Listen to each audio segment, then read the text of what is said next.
As Indian elections continue through mid-May, Times correspondents look at the legacy of Congress, the embattled incumbent, and the key players in the fight to lead the world's largest democracy.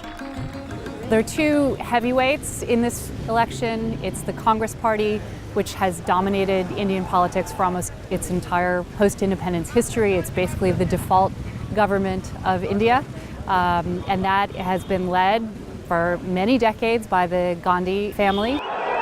At the moment, the top politician in the Gandhi family is Rahul Gandhi, who is the vice president of the Congress Party. Nobody can stop any Indian if he asks a question of his government. This is what the Congress Party and the UPA has done over the last 10 years. Rahul was definitely born into his political role. His father was assassinated. His grandmother, Indira, was also assassinated. Born and raised under very unusual circumstances. A lot of security, a lot of threat to him, and a sense of mission that the family somehow is responsible for the future of the country. In last 5 years, the corruption has emerged as a big political issue. So it will be seen that whether people vote out this government or people keep them in government, that will be a big test.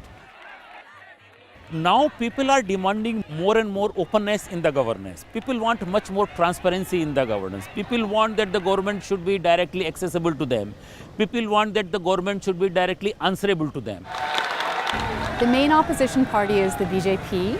This is a Hindu nationalist party that has, in this election cycle, really sort of rebranded itself as a pro-growth, good governance party led by Narendra Modi, who is the chief minister of the state of Gujarat. देश की समस्याओं की जड़ों में bad governance है, कुशासन है, उससे निकलना है तो हमें गुड गवर्नेंस पर बल देना पड़ेगा. He's really built his campaign around his own image as a kind of strong hand and a pro-corporate person. This election was expected to be a gladiatorial contest between two longtime heavyweights in Indian politics. But what's happened is actually something very unusual. This player is the Aam Aadmi Party, which translates as the Common Man Party, which grew out of anti-corruption protests. और आम आदमी party आज इस देश को एक alternative politics देने की बात करती है, ईमानदार राजनीति देने की बात करती है. Arvind Kejriwal is a former tax commissioner who was one of the leaders of the street protests. The Aam Aadmi Party surprised everyone by winning 28 seats in the Delhi Assembly election.